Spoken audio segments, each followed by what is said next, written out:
All right. Welcome everyone to EE 298.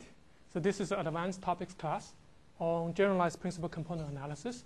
So this is a new class we are going to offer in this new semester. So welcome.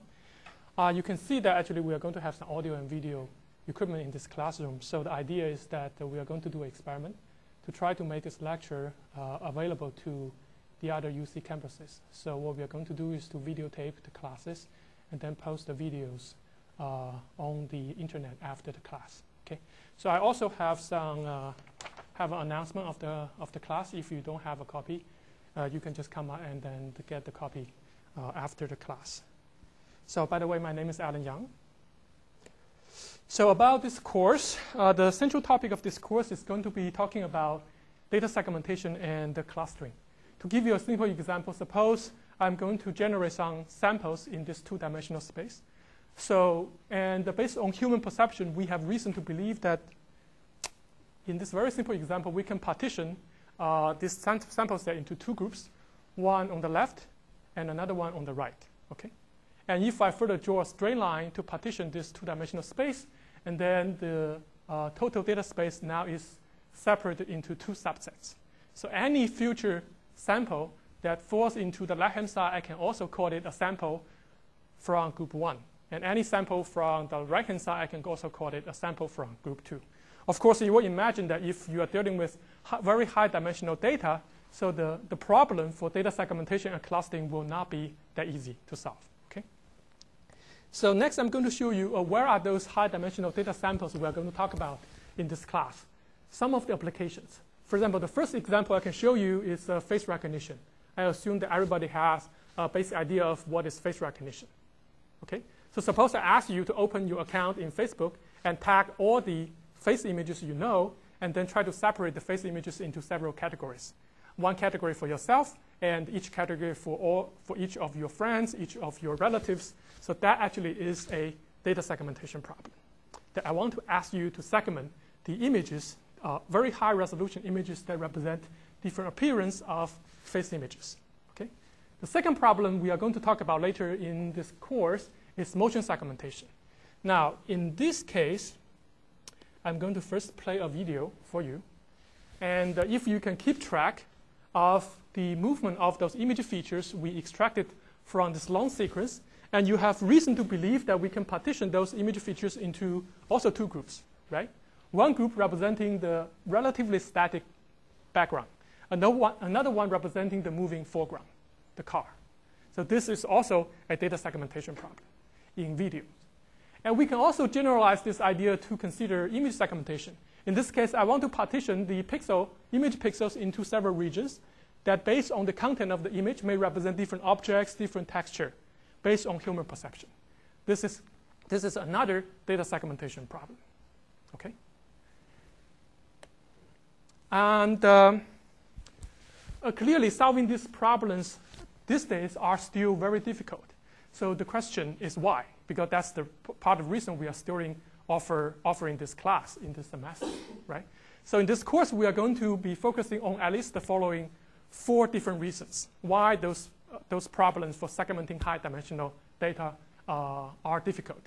The first issue is low dimensionality versus high dimensionality. So when the dimension of your samples is low, the problem becomes considerably easier to solve than you solving the same problem when the dimension of your data is high. Okay?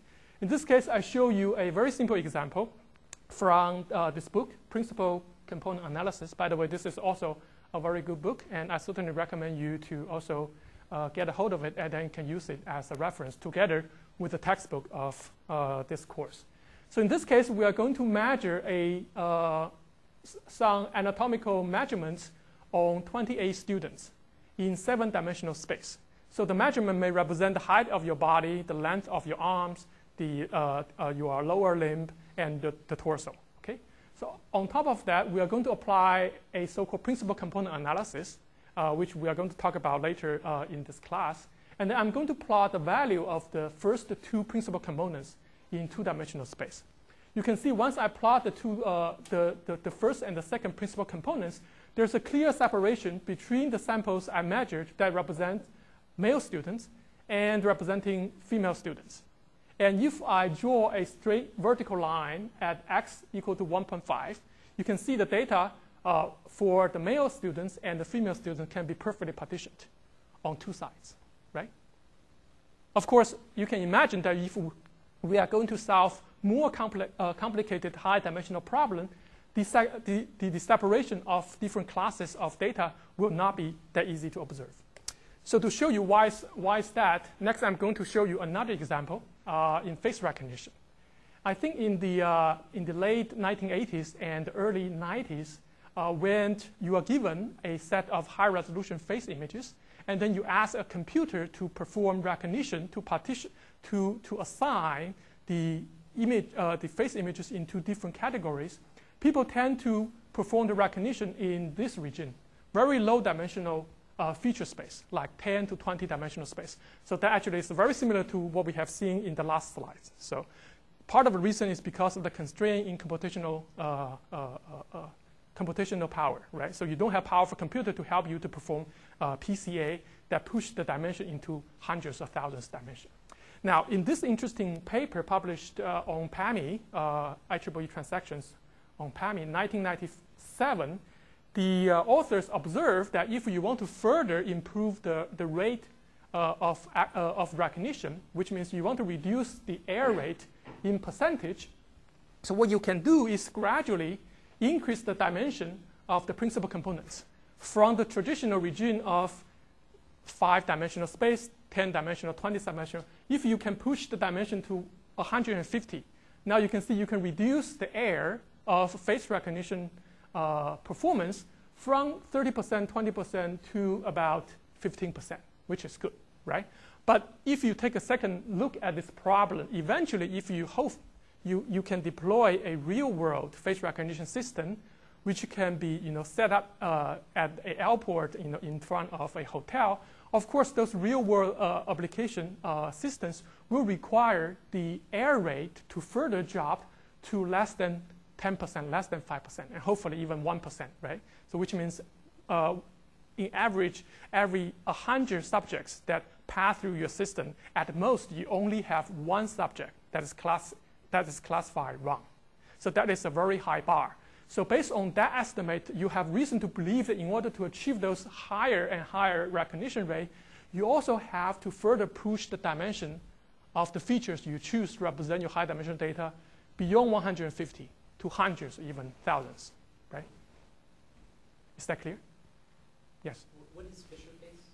Oh, feature face is another procedure to help you to extract features. So basically the difference between, so this eigenface actually is a fancy name of using PCA to extract low dimensional feature. So this feature face is another fancy name of using linear discriminant analysis. So this is another type of analysis method to represent high dimensional feature in very low dimensional space. I hope that we are going to also cover that later in the talk, in the class. So the second issue we are going to talk about is supervised versus unsupervised data. So oftentimes the training class, the training label we have, the class labels are not provided to us. So that situation is known as the chicken and egg dilemma in pattern recognition. So in this case, we consider the following scenarios. First, if the training samples with ground truth class label are provided, which means if you assume the underlying distribution of your data is a mixture of Gaussian, say a mixture of two Gaussians, okay? So if I can give you the labels of the samples, for example, I have 10 samples, five of them come from the first class, and then another 5 of them come from the second class. Then I can just use those labels and first separate my sample into two groups, group 1 and group 2, right? And I can separately estimate the parameters of the unimodel, the unimodel using the individual class. So in that case, there's no secret how to estimate, for example, a mixture of Gaussians. In this case, you can just, in each time, you can just estimate an individual Gaussian model. So you only need to estimate the mean and the covariance, and then you get an answer, right? So that's the situation when you have the ground truth class label, when the data is a mixture. Okay? in another direction, in this case, if I don't know the class labels, which means you give me 10 samples, I assume that they come from a mixture of 2 Gaussians, but I don't know the label. I don't know the labeling. But in this case, if I know the model parameters, which means if I know the mean and the covariance of the 2 separate Gaussians, then I can compute the distance of each sample with respect to the means of the 2 Gaussians. And then after that, I can use the distance measure to recover the label. You know, which Gaussian model is closer to a sample, I'm going to assign the label of that sample as one member of that Gaussian distribution, right?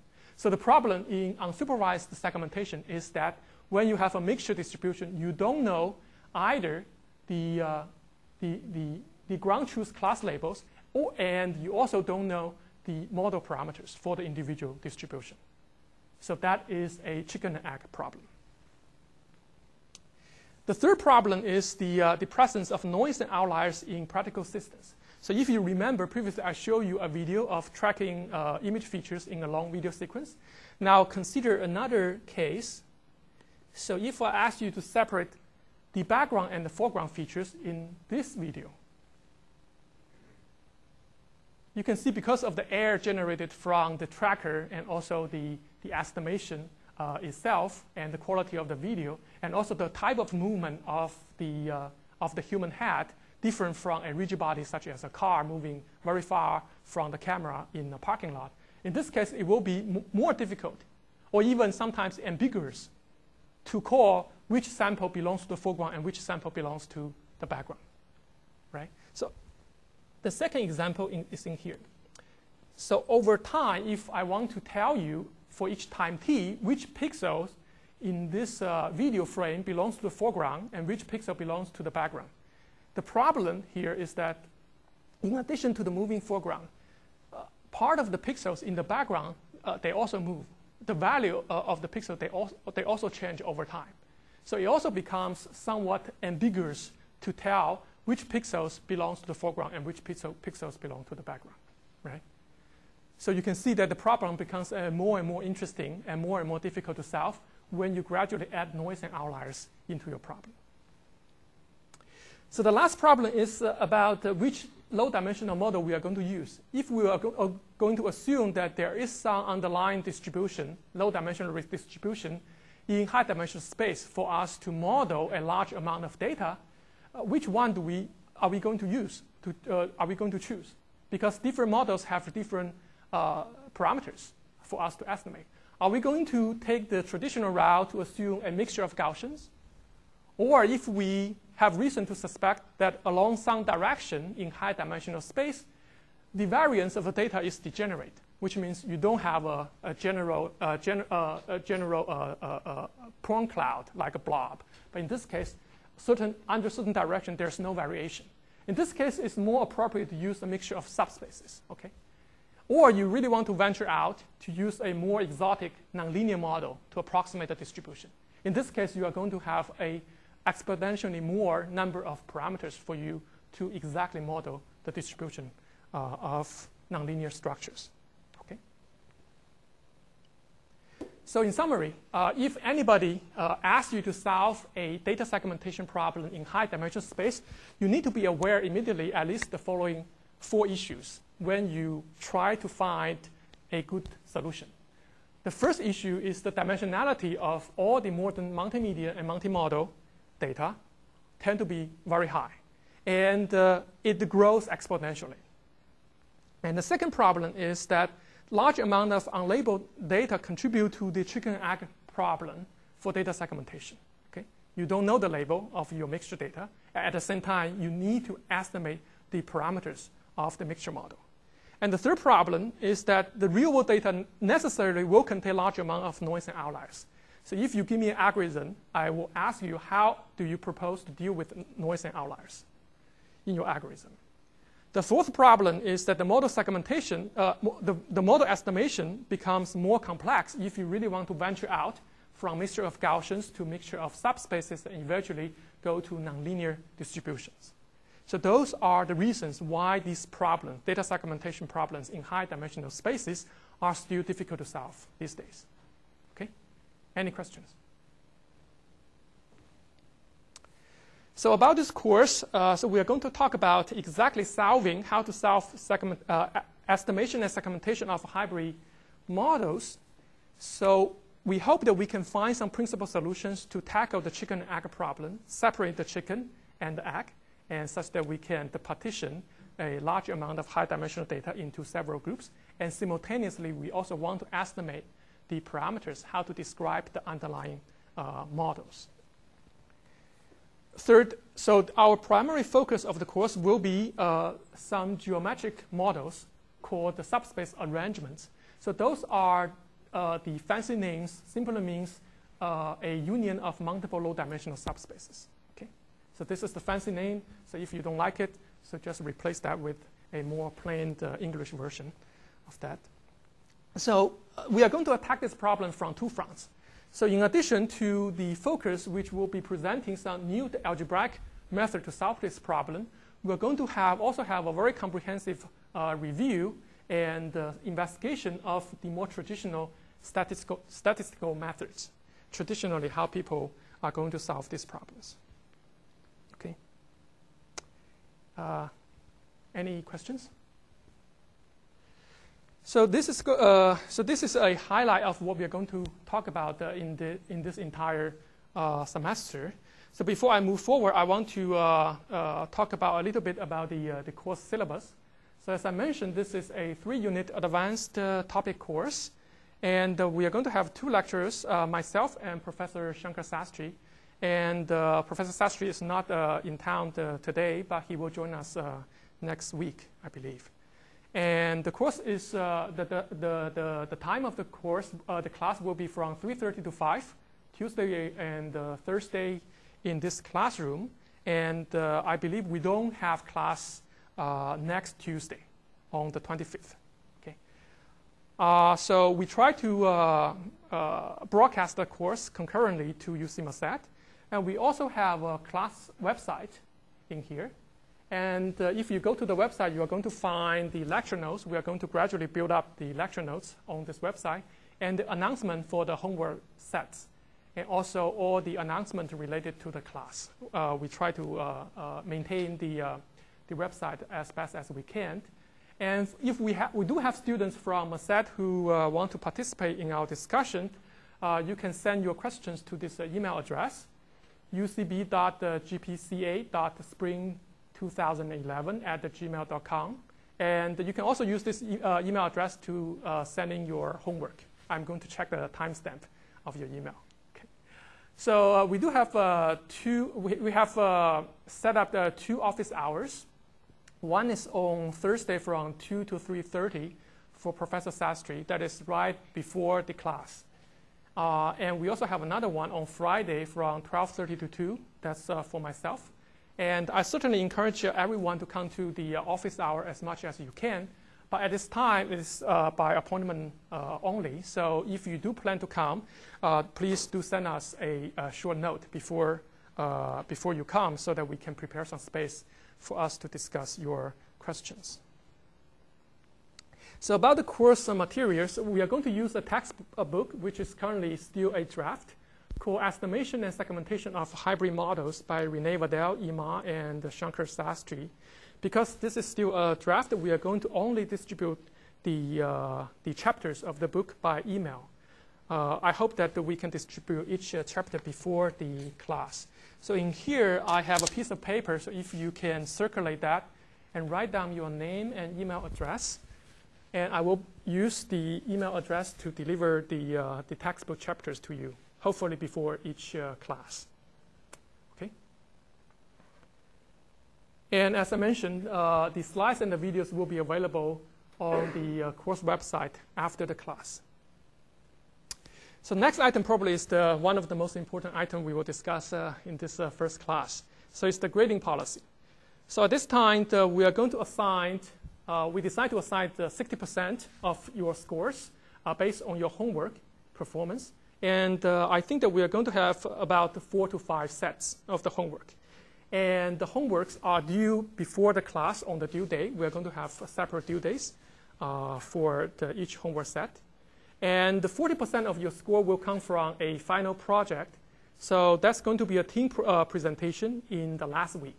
So it's about some research you have done, trying out some of the algorithms, some of the methods in the class, or if you find some open problems that's related to the fundamental problem of the segmentation of high-dimensional data, you can also propose your own solutions to the problem that you are interested. Okay? Any questions?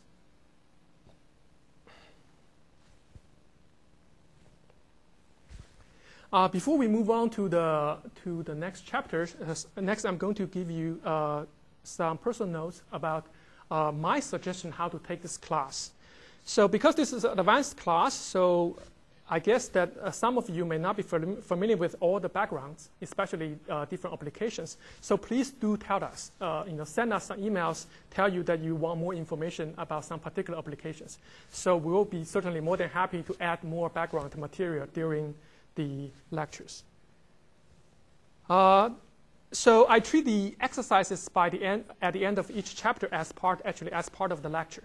So the authors of the book have spent a lot of time to design those exercises that tied very good with the main body of the textbook. So if you are really interested in this direction of research, you are more than welcome to try to complete as much as you can the exercise in addition to the homework. Okay, so the next one actually is to do not take the whole course by yourself, even you expect you to be a strict A+ student, because in addition to finish homeworks and then complete a fantastic presentation for your coursework, I think that it's also very good to practice your skills, how to try to explain very complex ideas in plain English to your colleagues. That's going to help you after you graduate and then you step into the market and try to find a job, either in industry or in academia. So you need to learn how to explain complex ideas in plain language. Okay? Try to practice that as much as you can. Take all the chances that you have. And also, we are going to have a team presentation for the final project. So my advice is to form the study group of 2 to 3 students and get prepared for the team project early. So if you need any help, any recommendation to find some students together as a team, you can send me emails. I'm going to also use that list to give you some recommendation about some students who need 1 or 2 extra members. Finally, in order to make our discussion in the lecture, in the class more productive, so maybe you want to bring your own questions to the class. For example, you may ask any direct results from the textbook, from the lectures, going to help your research agenda. Or you can ask, are there any open questions that are not answered correctly or very good in the textbook? And if you can propose alternative solutions to some of the questions we are going to discuss. Okay. So finally, although this is a new class at Berkeley, so the same material has been lectured, has been presented in several other institutions by the co-authors of the textbook. So for that purpose, actually, we already have a very well organized GPCA website, Generalized Principal Component Analysis. So if you go to the course website, you are also going to find a link which will bring you to this website. In this website, you're going to see a short description, introduction of the GPCA itself, what kind of problems it's trying to solve, and a very good document of the sample codes in MATLAB. Okay, thank you. So you can download all the sample codes directly on the website. And we also have a section called Applications, which explain to you how to try to modify those generic sample codes in MATLAB to process different kind of data structure for different applications. And finally, we also have a library for all the publications. We hope most of the publications that either originally proposed GPCA algorithm or use GPCA some way as a solution to solve a particular problem. So there's a very rich literature you can already access from this website. It's linked from our course website. Okay. Are there any questions? Are we going too fast, too slow, or about right? Okay. So next we are going to go to chapter 2. So the title of the chapter is called Principal Component Analysis. Before we talk about this chapter, I want to have a show of hands. How many of you have used the PCA in your research before? Okay, about a third of the students. Okay, so I will go relatively slower than I originally planned. But this is a very fundamental idea, and it's going to be very useful in your research. So the first question we want to answer is why we need to consider principal component analysis. One of the reasons actually is that PCA is considered the oldest and the best known of the techniques of multivariate analysis. Okay? So that actually is the consensus for most of the researchers in this field.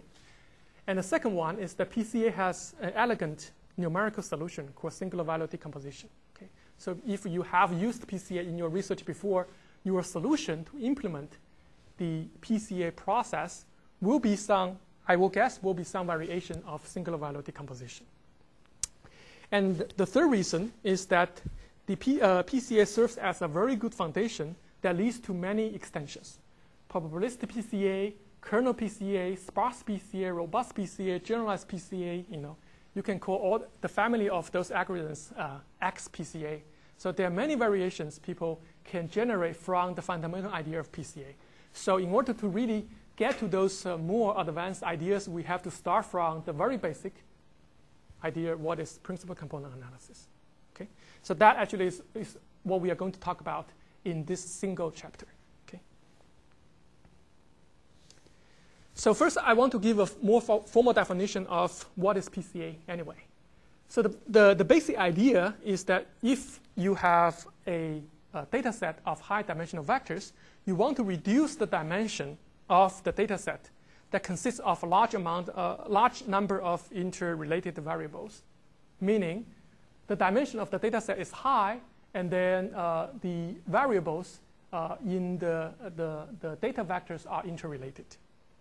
So you want to reduce the dimension of the data set, but at the same time, you also want to retain as much as possible the data variation in the data set. Okay? So that's the fundamental idea of PCA. So our approach is to try to transform the data set from the canonical form, x equal to a1 x1, a2 x2 to ad xd, this is the canonical form, into a new orthonormal basis.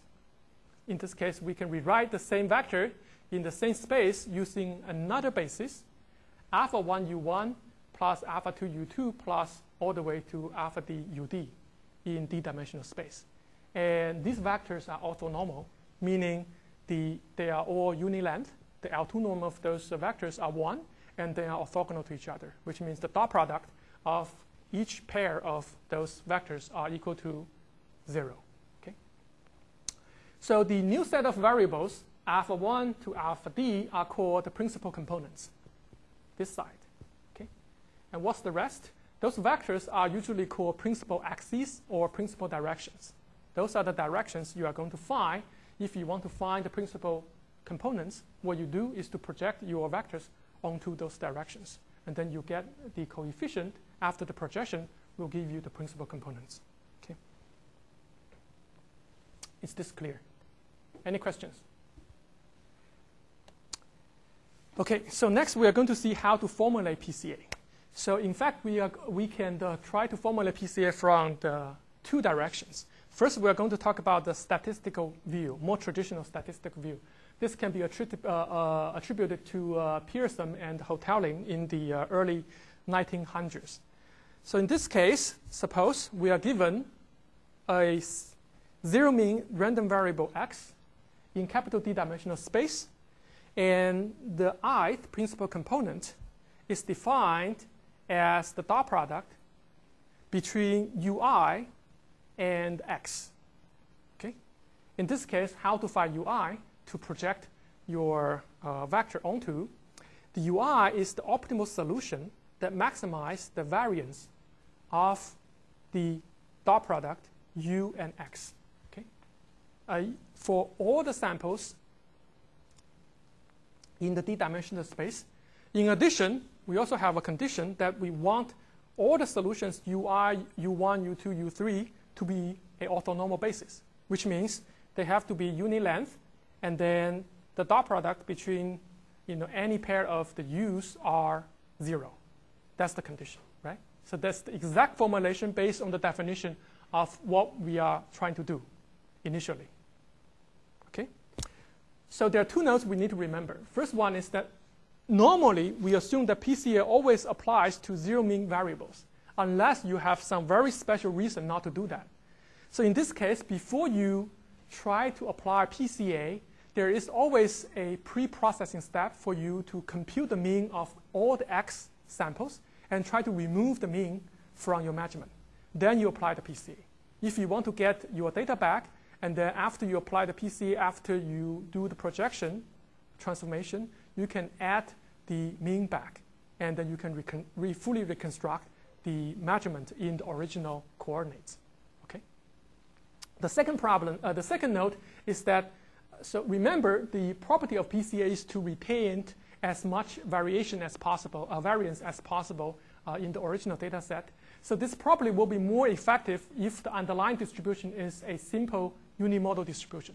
It's a single Gaussian. So this assumption will not be very effective if you try to apply PCA to process multimodal distribution.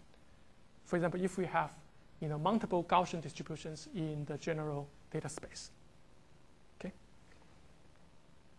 Any questions? So this is a direct formulation based on the definition of PCA. So next we are going to slowly go over theorem 2.1, which tell you how to find the individual principal components. Okay? So the theorem says the first several principal components are given by the corresponding leading eigenvectors of the covariance matrix, the expectation of X transpose that give you the covariance matrix of your data. Okay? So the proof is the following. First, we are going to consider how to solve the first principal component. The first principal component. So in this case, let's consider the objective function. The objective function is we want to maximize the variance of U transpose times X. Okay? So in this case, the variance is equal to, again, we assume that everything is normalized, has zero mean. Okay? Now it's equal to the expectation of U transpose times X squared. Agree? And if we do some manipulation on that equation, that gives us U transpose times the covariance matrix times U. Okay? Now, originally, our objective function is to maximize the variance of that, because the variance of that is equal to U transpose times covariance times U. So essentially, we are for solving the first principal component, the principal axis. So the optimal solution is to maximize this guy, still subject to the dot product, the vector U is uni-length. Because this is the first one, you don't have U2, U3 to consider, right?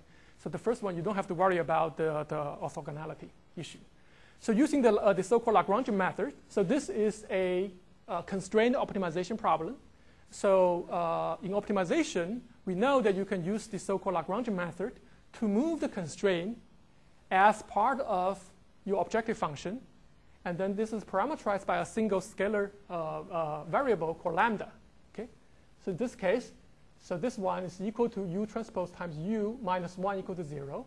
So we get the scalar coefficient in front of it. This is called the Lagrangian function. And next, we're going to find where are the extremal solutions, or the stable solutions for this objective function. So in this case, we are going to take the derivative of this Lagrangian function with respect to U and set it equal to 0. Okay, that gives us sigma times U equal to lambda U. Can anybody agree with that? I take the derivative of this equation, and I end up with this equation.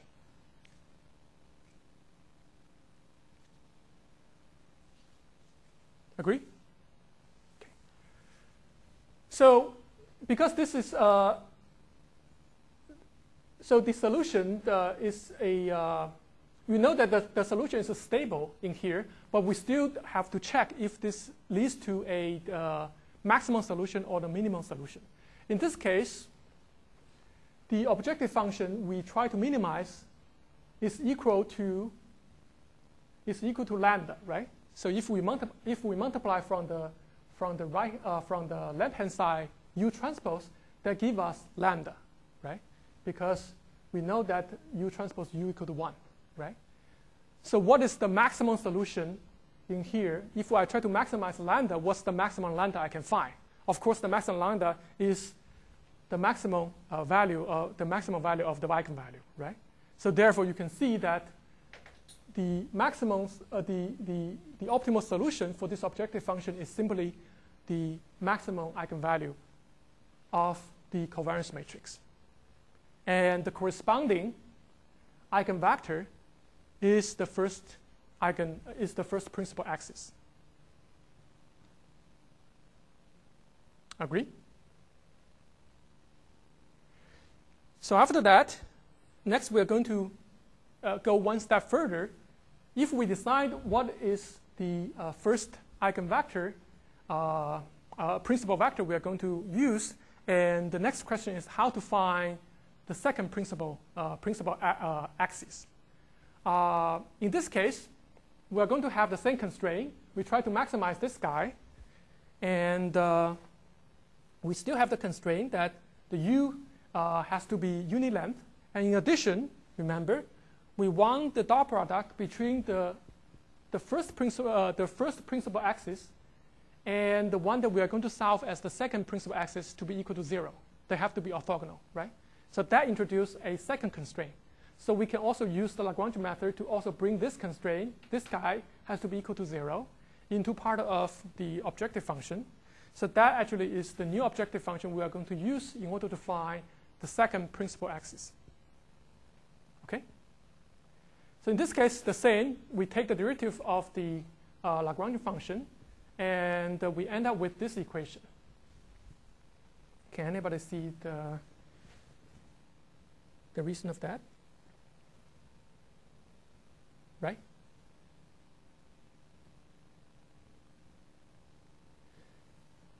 So next, I'm going to multiply this equation from the left-hand side U1 transpose. In this case, I have U1 transpose times sigma U plus gamma U1 transpose times U1. Okay?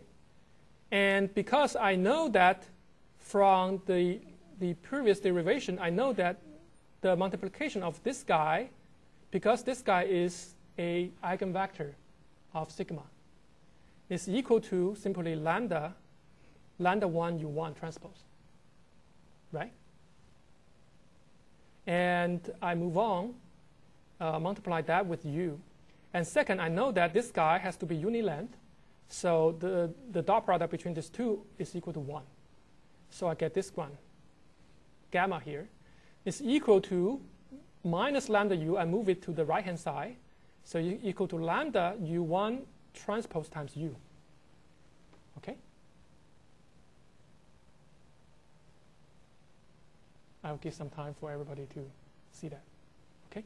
After that, because we assume that any principal axis after the first one is going to be orthogonal to the first one, right? So this product, this multiplication is equal to 0. This multiplication is also equal to 0. Okay? So which means gamma equal to 0. This tells you that the optimal solution for gamma is equal to 0. So if you put that back into the objective function, and then we end up with a very similar objective function that is sigma U equal to lambda U, subject to the constraint that they still have to be orthogonal to each other. So you see that the optimal solution for the second principal axis is also an eigenvector for sigma.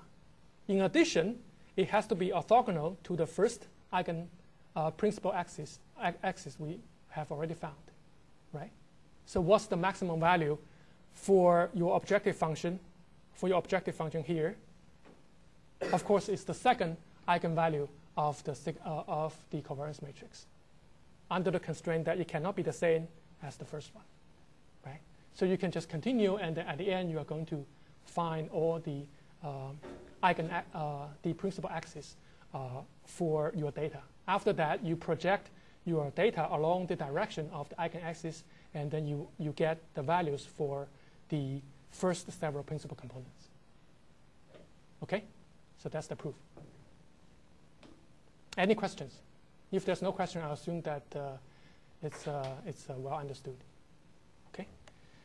So in fact, we can also take another view. In the view of matrix factorization, we can simultaneously find all the eigenvalues, eigenvectors simultaneously, all together, instead of try to recover those eigenvalues separately, step by step. In this case, consider the covariance matrix, sigma, is a positive semi-definite matrix.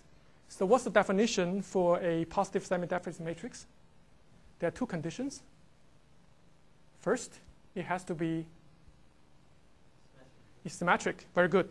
And second one was the equation that defines a positive semi-definite matrix.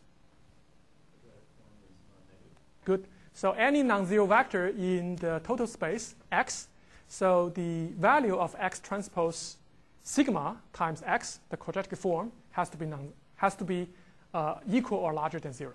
Okay. So that's semi-definite. If it's positive definite, then the equation has to be strictly larger than 0. So that's the definition. So in that case, it turns out that all the eigenvectors under that condition can be solved by a eigenfactorization. In fact, just using singular value decomposition. We are going to see later in the lecture. So if you apply singular value decomposition, boom. So you're going to decompose this sigma as a symmetric and the positive semi-definite matrix into 3 matrices, U, capital lambda, and U transpose. Okay. And in this case, you can convince yourself that this capital lambda is a diagonal matrix. Okay. And the values of those diagonal coefficients are the eigenvalues of sigma. And the column vectors of U are the eigenvectors of sigma. Right? If you want to convince yourself, how can you convince yourself very quickly? You multiplied both sides by U. Because this is orthonormal matrix, U transpose times U equal to identity. Okay? So in here you have sigma U, which means sigma times U equal to U times capital lambda. Because this is diagonal, it means each column vector is equal to a scalar value of the diagonal times the corresponding column vectors of U, right? So that shows that the column vectors of U actually tell you the eigenvectors of sigma, and then the diagonal coefficient of capital lambda tell you the eigenvalues of sigma. Now, so there's something you need to pay attention. That if the eigenvalues in this capital lambda are different, then each eigenvector is unique under the condition that they are unilength. Okay? However, if an eigenvalue is repeated in the diagonal of capital lambda, which means if you have eigenvalues equal to 2, 1, 1, 1, 1, so you have repeated eigenvalues, then the corresponding eigenvector in the corresponding submatrices in U has ambiguities. In this case, they form an eigen subspace. Does anyone understand this? If you understand this, can you raise your hand? Okay, good. Also a question. Yes. So you're saying the diagonal entries of capital lambda are the eigenvalues of Sigma. Sigma, but isn't it sigma transpose? No, it's sigma. It's AA transpose. So next I'm going to show you an example in here, right? So suppose I have a singular value decomposition, sigma equal to U, capital lambda, U transpose. And to convince you that it is true, as I just said, that you can move this guy to the left-hand side, you can see that sigma times U equal to lambda 1 times U1. sigma times U2 equal to lambda 2 times U2. That's the exact definition for eigenvalue of eigenvectors, right? On the other hand, now you see if suppose in this example lambda 2 and lambda 3 are equal, then any linear combination of U2 and U3 will also be an eigenvector of the same lambda, right? Because any linear combination of U1 and U2, and then you work out the algebra, is going to give you the left-hand side is equal to the right-hand side, which means any linear combination of U2 and U3 form a subspace. Okay, so if you give me another basis that is a rotation, is a transformation after a rotation of U2 and U3, they also form a subspace that give you all the eigenvectors that corresponding to the same eigenvalue.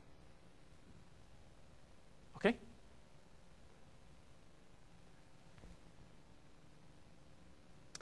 So next we are going to talk about the geometric view. So in this case, what we are really trying to define, PCA, is to find the d-dimensional subspace S. Now we are going to see some geometric representation of subspaces, okay, that best fit the data set. So in this case, we are trying to find a subspace. We are trying to find a basis that defines the subspace such that if we project all the samples in d-dimensional space onto this subspace, I can perfectly represent the data set in this case. Okay, xi is equal to ud times yi for all the n samples in this data set. Okay, so in this case, d may be smaller than capital D. In this case, this basis form a subspace in the original total space. Okay, but in order to find the representation of this subspace with a noise, the best we can do is to find the optimal subspace model that minimizes the following condition. That's to minimize the estimation error in L2 norm, sum of the squares of my observation minus the estimation based on the assumption of the orientation, the parameterization of the subspace, subject to the condition that this is indeed a representation for a basis. Okay, so which means the U transpose U is equal to identity, and again, the mean of the estimation, the coefficients under the subspace remains equal to 0. Okay. Any questions?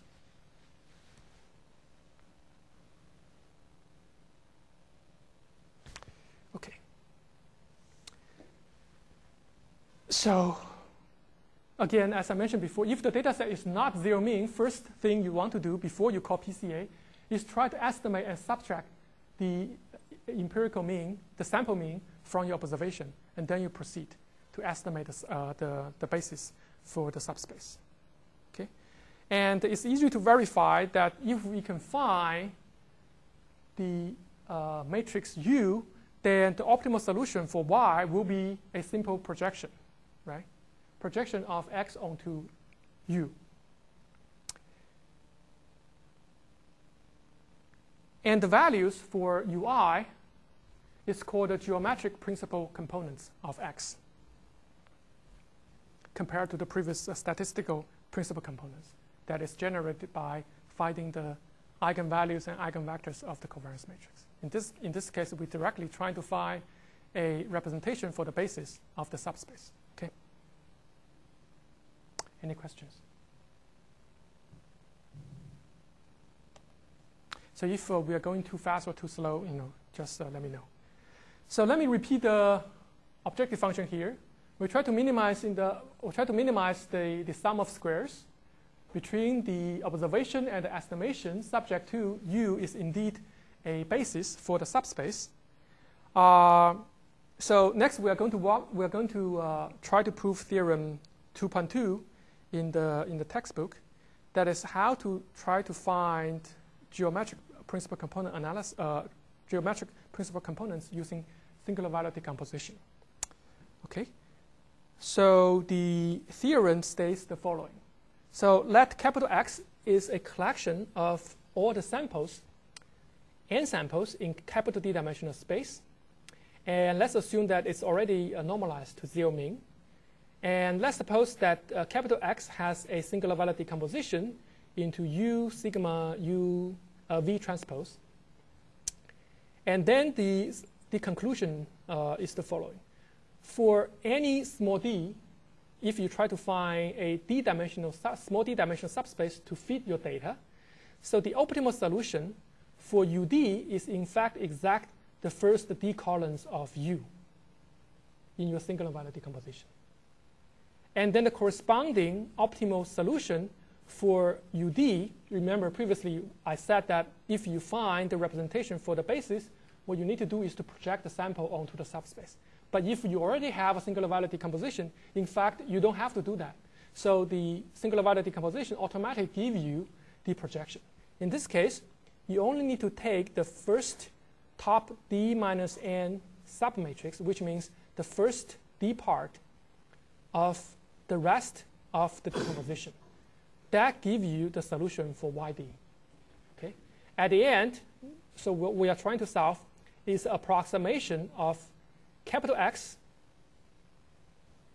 from capital D-dimensional space to small d-dimensional space, such that they are approximately equal to each other. So how do you define they are approximately equal to each other? Which means this equation is minimized. That's the meaning for approximate. Okay. You generate the smallest sum of square error for the estimation. Okay.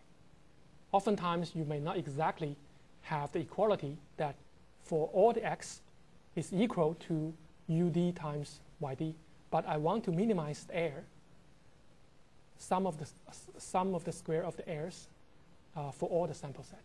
Okay. So before we go over the proof, we need to remind ourselves a quick overview of singular value decomposition. Okay. So the following are some of the conclusions related to singular value decomposition. How many of you are familiar with the singular value decomposition? Okay, most of you, good.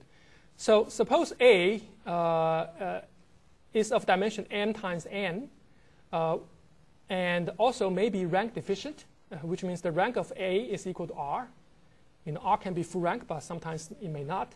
And then there exists a decomposition of A into the sum of the following components, which means I have sigma I that is strictly positive, and the UI in n-dimensional space, VI in n-dimensional space. I can decompose A into the individual component, exactly R components. Okay. And furthermore, if I can further sort the order, the size of sigma 1, sigma 2, all the way to sigma R, and then I can show that the optimal D term approximation of X is achieved by just adding the first D terms. So what's the meaning of optimality? In this case, go back to the definition, is you want to minimize the sum of the squares of the estimation error. Okay? So that's the meaning of optimality. Okay? And finally, some fun facts of singular value decomposition. If you get the singular values for A, the maximum singular value is also called the L2 norm of A. Okay? The square root of the sum of the squares of all the singular values is also called the Frobenius norm, also called entry-wise norm of the matrix A. And in optimization and numerical analysis, scientific computing, the ratio between the first one, the largest singular value, and the smallest single value is also called a condition number. Typically, if you have a numerical solution, you want the condition number to be approximately equal to 1, as closer to 1 as possible. Okay. If the condition number is large, which means you have a large disparity in the distribution of your singular values. Your first singular value will be very large. Your last singular value will be very small. In this case, many numerical solutions will be called unstable under that condition. Okay. So that's why it's called condition number. Any questions? And I believe that some of you may be familiar with the notion of a pseudo-inverse of A. In this case, in order to compute a pseudo-inverse, when you have singular value decomposition, it becomes extremely straightforward. So it's equal to V times the inverse of sigma times U transpose. Okay. Any questions?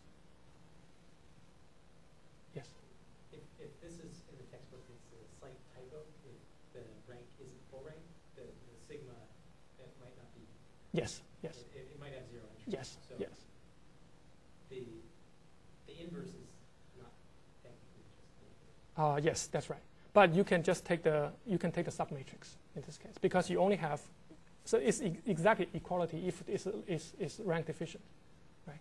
So you can just take that representation, apply to the first R components. Okay. Very good question. Next, before we go through the proof, we also have to review some fun facts before we can really talk about the proof. Let's go over the following facts. The first fact that I assume that everybody knows what is a trace, right? The trace of a matrix. So the product of the multiplication of X transpose times A times X equal to the trace of A times X transpose. Can anybody see that why? How can you prove that?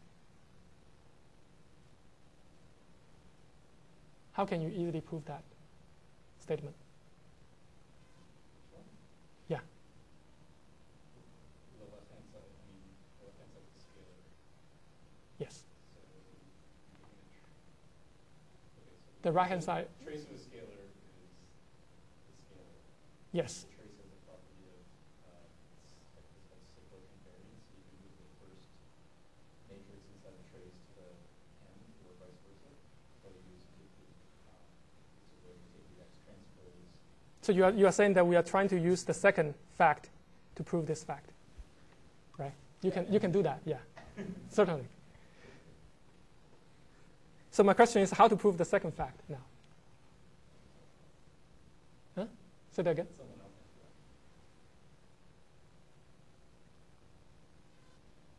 By the way, if you don't want to use this one, if you don't want to use the second fact to prove the first fact, what you can do actually is that you know that in a Euclidean space, you can prove a statement by just considering the basis. You can just prove prove that based on a canonical form, based on the canonical form of the X. You can prove that for X equal to 1, 0, 0, 0, 0. That will be extremely easy. And you can prove that for 0, 1, 0, 0, 0, 0. Right? Okay. The second fact you have no choice but just work out the diagonal coefficients of A times B and B times A. So the third fact is the trace is similarity invariant, which means the trace of P inverse times A times P is equal to the trace of A. Why this is true? Exactly. You apply fact 2, boom, you get a solution. Right? So you move P inverse to the right-hand side, and then that cancel out each other, and then you get trace equal to A. Okay. So the last fact, let's see. Oh, the last one actually is that we are going to do some modification about our objective function. Remember, originally our objective function is to minimize the sum of squares of the error between the observation and the estimation. In this case, if we know that yi is equal to ud transpose times xi, I can substitute this one to my objective function in here, right? So I get this equation, right? And then this one is equal to this equation, minimizing this equation. Okay? And it is equal to maximizing this equation. Because we are trying to solve, what are the unknown parameters we are trying to solve? We are trying to solve ud, right? So the first term has nothing to do with our optimization, right? So we can just eliminate the first term. The second term has a minus, and minimizing the minus of something is equal to maximize something. Agree? Okay. So after the transformation, now we are clear that eventually we are trying to prove is to maximize this guy that we have just shown, subject to the same condition that is indeed a orthonormal basis, orthonormal matrix. Okay, and now we use the fact that this guy is equal to the trace of this guy by moving x to the right hand side. Okay, and subject to this one. And then we use Lagrange method to move the constraint as part of the objective function in here. Move that inside, so we get this equation. Okay.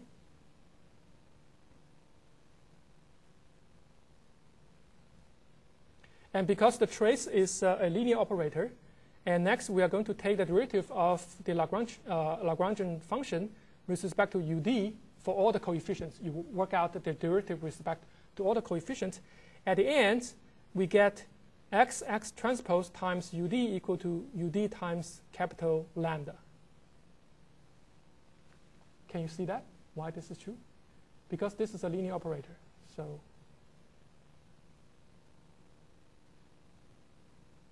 which means you take the derivative with respect to this term, that give you 2 times this term, but this one also gives you 2 times this term, so the two cancel out each other. And there's a minus sign here, so it's equal to this guy equal to this guy. Correct? So now you see that if now what I'm going to do, all right, what I'm going to do is to replace this equality back to my objective function. That give me that the L. I substitute this equality back to this equation. Okay. That give me L is equal to the trace of capital lambda, because these two terms cancel out each other. I only have one term left.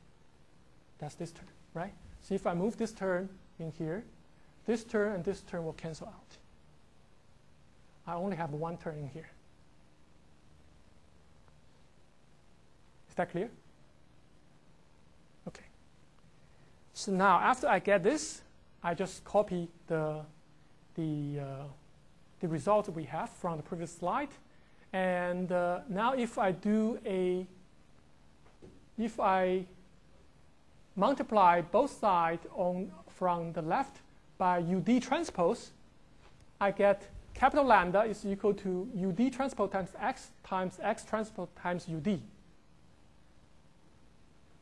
The right-hand side is symmetric, which means the left-hand side also has to be symmetric, which means lambda, capital lambda, is a symmetric matrix.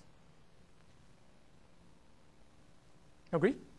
So if this is a symmetric matrix, we know that there exists a rotation such that if I multiply by R transpose R, and I can diagonalize this symmetric matrix. Okay. Remember I said that previously, if this is a symmetric matrix, you can use singular value decomposition to decompose that as U capital lambda U transpose. So for any symmetric matrix, you can always find a rotation matrix R such that you can diagonalize that. Okay. So after you diagonalize that, you know that my objective function is equal to the trace of capital lambda, has to be also equal to the trace of lambda transpose, lambda prime. Okay? Because this is diagonalized, you know that the diagonal entries of this guy is exactly the eigenvalues of x transpose.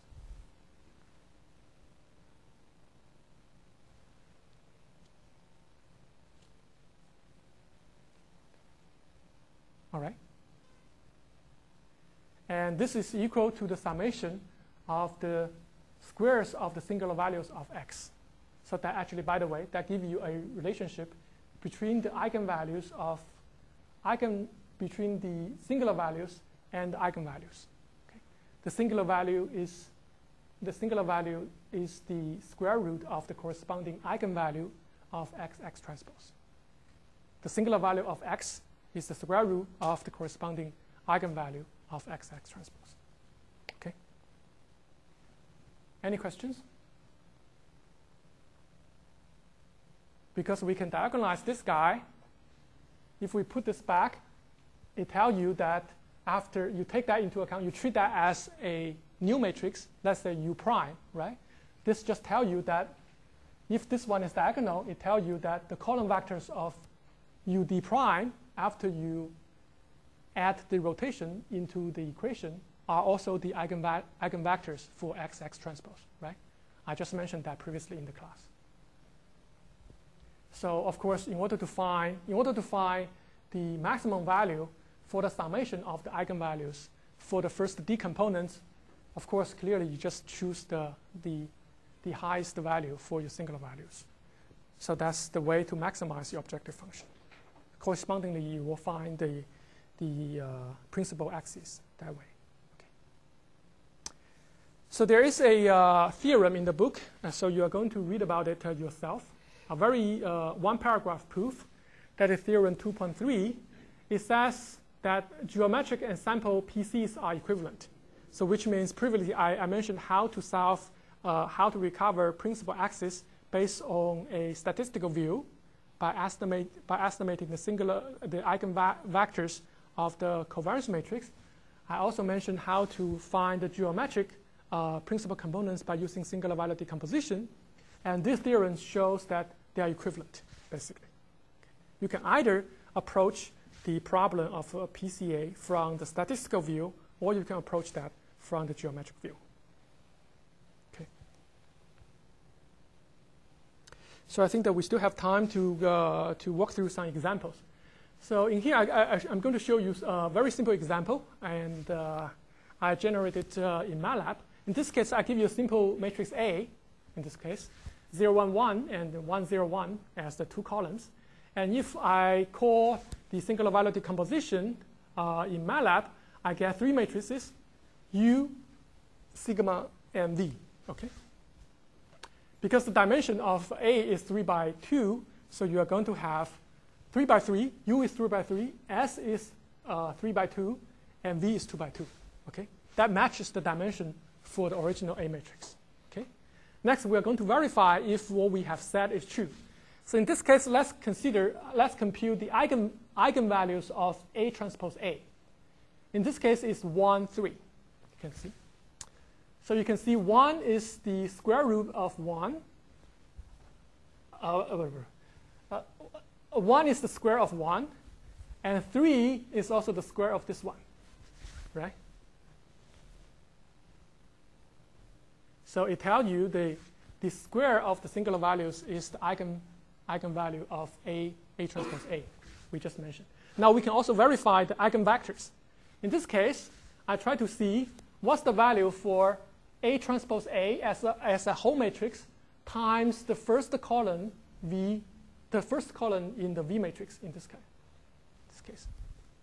You see, if I do the multiplication, and in addition to that, I change the ratio, the scale of that by the 1 over 3, I get back exact value of V, of the first column of V. That tells me that this indeed is a eigenvector of A transpose A, right? And the corresponding eigenvalue is 3. Agree? You move this guy to the right-hand side. A transpose times A times V, the first column of V is equal to 3 times the first column of V. And you can also verify that if I time, because the second eigenvalue is 1, which so that actually leads to A transpose times A times the second column of V is equal to the second column of V, right? So it means it's also, this guy is also an eigenvector of A transpose A with the corresponding eigenvalue equal to 1. Okay? So I think we will stop here for today. Thank you very much.